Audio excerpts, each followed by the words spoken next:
જય શ્રી કૃષ્ણ, રાધે રાધે। આજે આ વિડીયોમાં સાંભળીશું રામદેવ પીરની પ્રાગટ્ય કથા તેમજ રામદેવ પીરના પરસા, જે બીજના દિવસે તેમજ ગુરુવારના દિવસે સાંભળવાનો ખૂબ મહિમા છે। હિન્દવા પીર તરીકે પૂંજાતા રામદેવ પીરનો મહિમા સૌ કોઈ જાણે છે। પશ્ચિમ ધરાના પ્રાગટ્ય પીર તરીકે ઓળખાતા અને પૂંજાતા રામદેવજી આજે પણ ભક્તોની મનોકામના પૂર્ણ કરે છે। અજમલજીના ઘરે અવતાર ધારણ કરી જગતના જીવ માત્રનો કરનાર રામદેવ પીરનો લીલો ઘોડો આજે પણ જગ પ્રસિદ્ધ છે। 12 બીજના ધણી ગણાતા રામદેવજી દ્વારકાધીશનો જ અવતાર છે। એવું કહેવાય છે કે વાંજિયાનું મેણું સહન ન થતાં રામદેવજીના પિતા અજમલરાય દ્વારિકા ગયા। ત્યાં જઈ દ્વારકાધીશ પાસે હાથ જોડી ખૂબ આજાજી પ્રાર્થના કરી, પરંતુ દ્વારકાધીશ પ્રસન્ન ન થયા। આથી અજમલજી એવા આવેશમાં આવી ગયા કે સાથી પ્રસાદ માટે જે લાડુ લાવેલા એ લાડુનો છૂટો ઘા દ્વારકાધીશ પર કર્યો।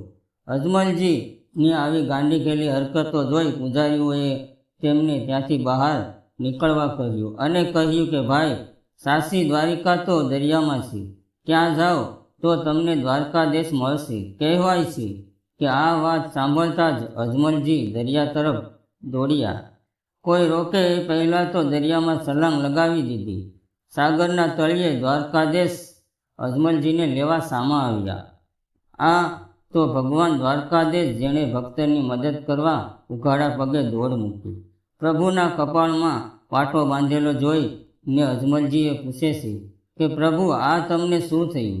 ત્યારે ભગવાનને મંદ મંદ હસતા જવાબ આપે છે કે મારા એક ભક્તને મને લાડુ માર્યો અને એ લાડુ મને માથામાં વાગ્યો અને એમાંથી લોહી નીકળ્યું, એટલે મારે પાટો બાંધવો પડ્યો। એ જ સમયે દીનદયાળ દ્વારકાધીશે અજમલજીને વચન આપ્યું કે હે ભક્ત, હું તારાથી પ્રસન્ન થયો છું અને તું જે વરદાન માંગે એ હું તને આપીશ। ત્યારે અજમલજીએ કહ્યું કે મારે પુત્ર જોઈએ છે। ત્યારે ભગવાને કહ્યું કે હે ભક્ત, હું સ્વયં તારા ઘેરે પ્રગટ થઈશ। આ છે રામદેવ પીરના પ્રાગટ્યનો મહિમા। જે કોઈ નર નારી સાચા ભાવથી રામદેવ પીરનો મહિમા ગાય છે કે સાંભળે છે, તેના તમામ દુઃખ રામદેવજી અવશ્ય દૂર કરે છે। તો આ રીતે અજમલ રાજાની ભક્તિથી પ્રસન્ન થઈ દ્વારકાધીશ અજમલજીના વચનને આપે કે હે ભક્ત, હું સ્વયં તારે ઘરે પુત્ર રૂપે પ્રગટ થઈશ। અજમલજી હરખાતા હૈયે ઘરે આવીને એમણે રાણીને મિલનદેવને વાત કરી। વાત સાંભળતા જ મિલનદેવની આંખમાં તો હરખના આંસુ આવી ગયા। એક જ દિવસેની વાત છે। મહેલમાં પ્રકાશ પથરાઈ ગયો, ગગનમાં નોબત નગારા ગુંજવા લાગ્યા, મહેલમાં કંકુ પગલા પડ્યા। ભક્તોને આપેલા વચન પ્રમાણે ભગવાન દ્વારકાધીશ બાળક બનીને પારણામાં પ્રગટ થયા।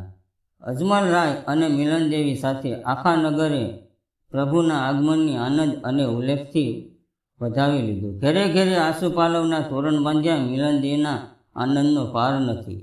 રોમે રોમમાં માતૃત્વ જાગી ઉઠ્યું। પુત્રની સાથી સરસોઈ સાપી લીધું। દિવસો પસાર થવા લાગ્યા। પુત્ર પ્રત્યેના પ્રેમમાં માની મમતાએ પણ વિસરી ગઈ કે જગતના નાથે એના ઘરે અવતાર લીધો છે અને એ જ સાચી મમતા છે। એક દિવસની વાત છે। બાળક રામદેવ પારણામાં રમે છે। માતા મિલનદેવી ચૂલા પર દૂધની દેગ મૂકી ને બીજા કામમાં પરોવાઈ ગયા। કામમાં એવા ડૂબી ગયા કે ચૂલા પર દૂધની દેગ મૂકી છે એ યાદ પણ ન રહ્યું।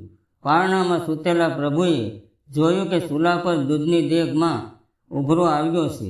હમણાં દૂધ ઢોળાશે। પ્રભુએ પારણામાંથી હાથ લાંબાવીને દૂધની દેગ ઉતારી લીધી।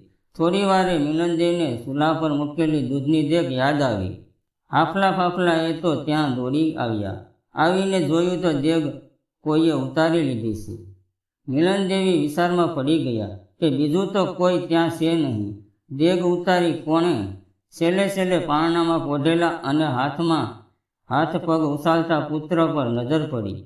બાળ રામદેવજી મા સામું જોઈને એવું મલકાય કે માતા મિલનદેવી પલવારમાં બધું સમજી ગયા। પ્રભુએ પ્રથમ પરસો માતા મિલનદેવીને આપ્યો। હે રામદેવજી, જેમ તમે ચૂલેથી દેગ ઉતારી એમ અમારા જીવનમાં જ્યારે જ્યારે દુઃખના ઉભરા આવે છે ત્યારે હે પ્રભુ, હાથ સંભાળીને અમારે દેહને દેગને ઝાલી લેજો। સ્મરણ કરીએ સુખ ઉપજે ભજતા ભવ દુઃખ જાય, એવા પ્રતાપે પીર રામદેવ મારા હૃદયે રહો સદા. આમ રામદેવજીના આગમન અને પ્રાગટ્ય પછી પોકરણગઢ પાવન થઈ ગયું છે. બાળક રૂપમાં પ્રભુ અવનવા પરસા પૂરી રહ્યા છે.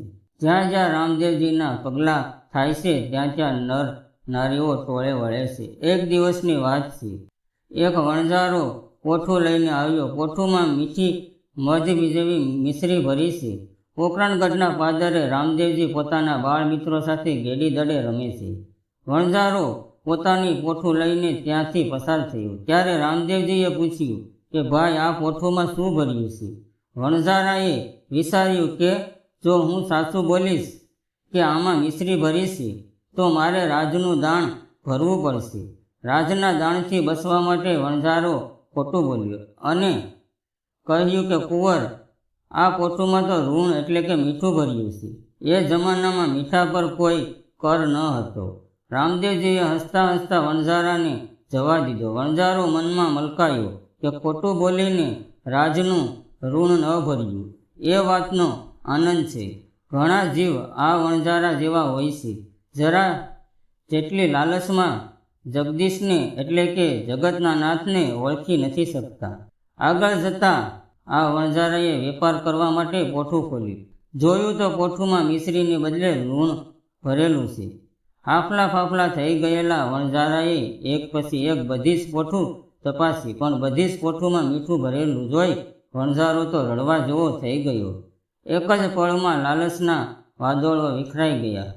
તત્કાળ વણઝારાને ખબર પડી ગઈ કે કુંવર રામદેવજી પાસે જૂઠું બોલ્યો, જે એનું જ આ પરિણામ છે. વણઝારો તો ઉઘાડા પગે દોડતો દોડતો રામદેવજી પાસે આવ્યો. આવીને પગમાં પડી ગયો. રડતા રડતા બોલ્યો કે મને માફ કરો, મારી લાલચમાં અંધ થઈ ગયેલા આંખે આપને ઓળખી ન શક્યો. પ્રભુ તો દરિયા સમાન છે. સાચા હૃદયથી પસ્તાવો કરે એના દોષ પ્રભુ તાત્કાલ ખોલી નાખે છે.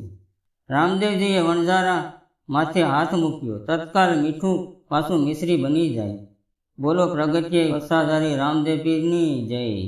આમ રામદેવ પીર પોકરણગઢમાં પરસા પૂરે છે. પોકરણગઢની પાસેના જંગલમાં ભેરવા નામનો એક રંજાળી રાક્ષસ રહેતો હતો. આ નિર્દય રાક્ષસે આસપાસના વિસ્તારોમાં એવો કાળો કેર વર્તાવ્યો કે મોટા મોટા મહારથીઓ પણ ભેરવાનું નામ પડતા ધ્રુજી ઉઠતા. રયતના આ ભેરવાની ત્રાસથી ગયા હતા. જીવતા પશુઓ અને જીવતા માનવો આરોગી જતો આ ભેરવો જંગલમાં પગ મૂકનારાને જીવતો ન જવા દે. એ જંગલમાં ખાખીનાથ નામના એક સિદ્ધિ ઋષિ રહેતા. ત્યાં ઝૂંપડી બાંધીને તપ કરતા. ખાખીનાથ સિદ્ધિ હતા, તેથી ભેરવો એમને કંઈ ન કરી શકતો. તો એક દિવસની વાત છે. રામદેવજી પોતાના મિત્ર સાથે ગેડી દડે રમે છે. રમત રમતા રમતા રામદેવજીએ દડાને એટલે કે જોરથી ગેડીને મારી કે દડો છેક જંગલમાં ચાલ્યો ગયો. બધા બાળકો રડવા જેવા થઈ ગયા. બધાના મોહ પડી ગયા. ત્યારે રામદેવજી બોલ્યા કે મિત્રો, મૂંઝાવો છો નહીં. શું કામ? હું હમણાં જ જંગલમાં જઈને દડો લઈ આવું છું. બધા મિત્રો રામદેવજીને જંગલમાં જવાની ના પાડે છે, પણ આ તો પ્રગટ્ય પરસાધારી હતા, માને ખરા. રામદેવજી તો દોડ મૂકીને જંગલમાં ગાયબ થઈ ગયા. બિચારા બાળકોએ રાજા રાણીને આ સમાચાર આપવા મહેલ તરફ દોડ્યા. આ બાજુ રામદેવજી ખાખીનાથની મઢીએ આવ્યા. નાના બાળકને જંગલમાં આવેલો જોઈ ખાખીનાથ ગભરાઈને કહેવા લાગ્યો કે બાળક, જલ્દી ચાલ્યો જા, હમણાં ભેરવો આવશે અને તને ખાઈ જશે. ત્યારે રામદેવજીએ પ્રથમ ખાખીનાથને પ્રણામ કર્યા. ખાખીનાથે રામદેવજીના માથા પર હાથ મૂક્યો. એ જ વખતે ભેરવાની તાળ સંભળાય. ખાખીનાથે રામદેવજીને પોતાની મઢીમાં સંતાડી દીધા અને એમને પોતાની ગોદડીમાં ઓઢાડી દીધા.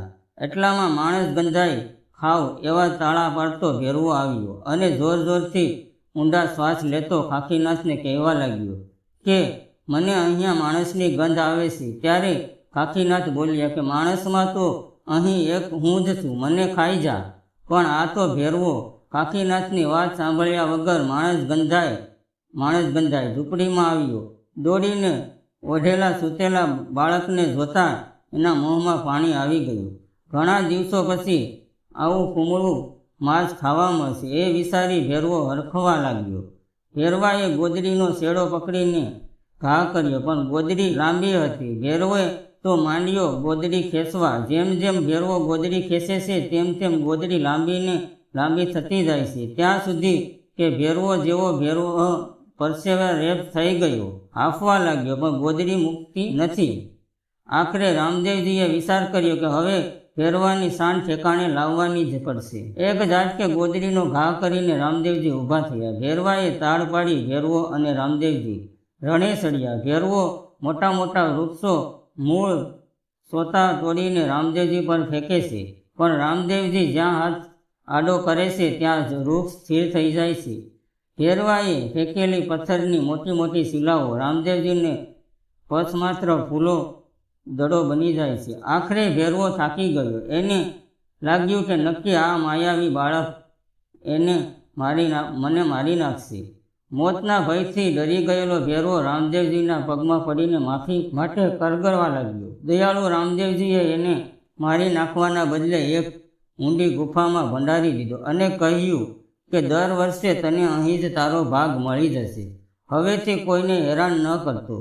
ભેરવાને ભોમાં ભંડારી અને ગુરુ ખાખીનાથે પ્રણામ કરીને રામદેવજી જંગલની બહાર આવ્યા. જોયું તો આખું ગામ ત્યાં ઊભ્યું હતું. બધા ચિંતાતુર હતા, કેટલાક તો રડતા હતા. રામદેવજીને જીવતા જોઈને બધાની આંખોમાં હરખના આંસુ આવી ગયા. રામદેવજીએ માંડીને બધી વાત કરી. અજમલરાય અને મિલનદેવી પુત્રના પરાક્રમથી રાજીના રેડ થઈ ગયા. હે પ્રગટ પરસાધારી પરિશ્રમના પીર, તમે જેમ ભેરવાને ભોમાં ભંડાર્યો એમ અમારા આ દેહરૂપે વનમાં વિચરણ કરતા કામ, ક્રોધ, મંદ, મસ્તર, મોહ, માયા નામના રાક્ષસોને પણ આપના હાથે જ સહાર કરો. કારણ કે આ ભેરવા ભોમાં ભંડારો તો જ ભવ પાર થવાય. બોલો રામદેવ પીરની જય. તો આપણે સાંભળી રામદેવ પીરની પ્રાગટ્ય કથા. સાથે રામદેવ પીરના પરસા. તનની રોગ પીડા કોઢ મટાડે, મનને સુખ આપનાર રામદેવ પીર ભક્તોની મનોકામના પૂર્ણ કરે છે. જે કોઈ સાચા ભાવથી, પૂર્ણ શ્રદ્ધાથી બીજના દિવસે અથવા ગુરુવારના દિવસે રામદેવ પીરની ભક્તિ આરાધના કરશે, રામદેવ પીરની પ્રગટ્ય કથા સાંભળશે, દર ગુરુવારે ગુગળ લોબાનનો ધૂપ કરશે, તેનું ઘર રામદેવ પીર સુખ, સમૃદ્ધિ અને ખુશીઓથી ભરી દેશે. એવું રામદેવ પીરની સમાધિ લેતી વખતે તેના ભક્તોને વરદાન આપ્યું છે. આથી આ કળિયુગમાં રામદેવ પીરની આરાધના, ભક્તિ કરવી, દર મહિને બીજ અથવા ગુરુવારે આ પ્રાગટ્ય કથા અને પરસા જરૂર સાંભળવા. એવું કહેવાય છે કે દર ગુરુવારે ગુગળ કે લોબાનનો ધૂપ કરવાથી ધૂપના ધુમાડે માત્ર એ જ રામદેવ પીર ઘરના પ્રગટ થાય છે. તે ઘરમાંથી નકારાત્મક દૂર થઈ સકારાત્મક આવે છે. તો મિત્રો, આજના આ વિડીયોમાં રામદેવ પીરની પ્રગટ્ય કથા તેમજ રામદેવ પીરના પરસા સાંભળવા તમને જરૂર ગમ્યા હશે. તો વિડીયોને લાઈક કરી કોમેન્ટમાં જય રામદેવ પીર જરૂર લખી લેજો. ચેનલ સબસ્ક્રાઈબ કરી બાજુમાં બેલ આઇકોન જરૂર પ્રેસ કરજો. આવી જ નવી ધાર્મિક માહિતી, નવા ધાર્મિક વિડીયો સાથે ફરી મળીશું. ત્યાં સુધી આપ સૌને મારા જય શ્રી કૃષ્ણ.